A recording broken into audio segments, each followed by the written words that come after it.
Hi, Mr. Hoyt. This is my fifth and final video reflection, and this one's on cultural interactions between Europeans, Native Americans, and Africans.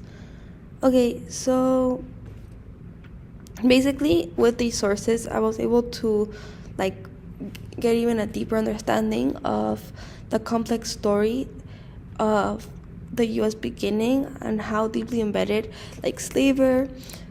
slavery, labor, and racial control were in shaping early America. So a source that really stuck out to me was Galate, which he basically, I felt reminded us that enslavement of Native Americans was not a side story. It was central. For example, I have this quote that really stuck out to me that says, quote, "Without slavery, slave trading, and other forms of unfree labor, European colonization would have remained extremely limited in the New World," end quote. So from Columbus' very first voyage in 1493, Native people were, quote, "shipped to Spain where they already existed slave markets," end quote.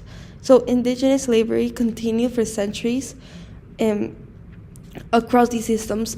For example, how we learned about in world history, encomienda, and as well as I don't remember learning about this, but this was really interesting, and repartimiento, which were both deeply intertwining cultural wealth with forced native labor. On the other hand, another source that really stuck out to me from this section was Medford's study of the African burial ground in Manhattan, and that slavery was not basically reminding, I guess, that slavery was not just confined to plantation or the South. For example, I got this quote that said, quote, "Slavery could be found throughout America in every period of its history before 1865, end quote." I feel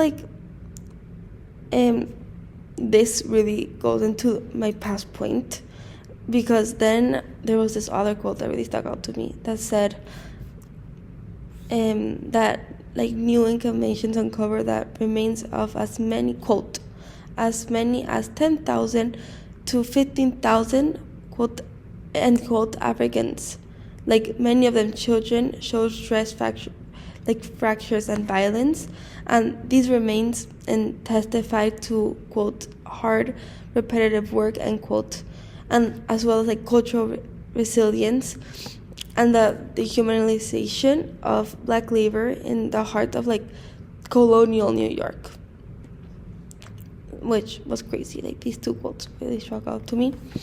Okay, and then together these materials these both sources reveal that slavery was fundamental to both northern and southern economies and to the Spanish and English colonies as well, both of them. Galli basically emphasizes that Indians and Africans were, quote, "transported from their natal communities to labor elsewhere," end quote, which shows that dislocation and forced labor were shared experiences. Medford shows how black communities, quote, "honor their dead as cherished human beings, even as law and custom conspire to strip them of their humanity," end quote. Okay, so overall, reflecting on this history changed my understanding of the United States. I had always connected the Spanish Empire with conquest and religion, but Galli's account shows how deeply slavery was embedded in Spanish colonization. For example, through the practices llanaconaje and repartimiento, which stretches throughout centuries, I learned.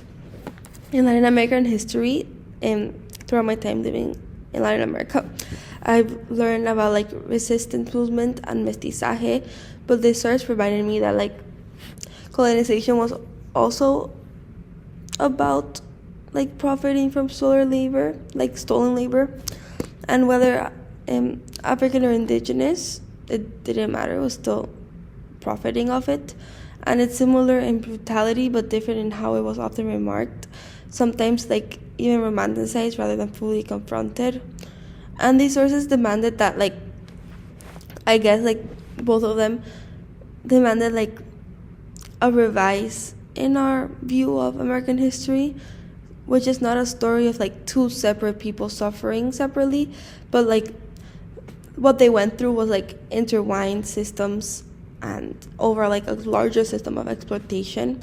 And I guess like only by like actually confronting these overlapping stories can we actually see like the true foundation of the United States and remember what everyone went through with honesty. And yeah.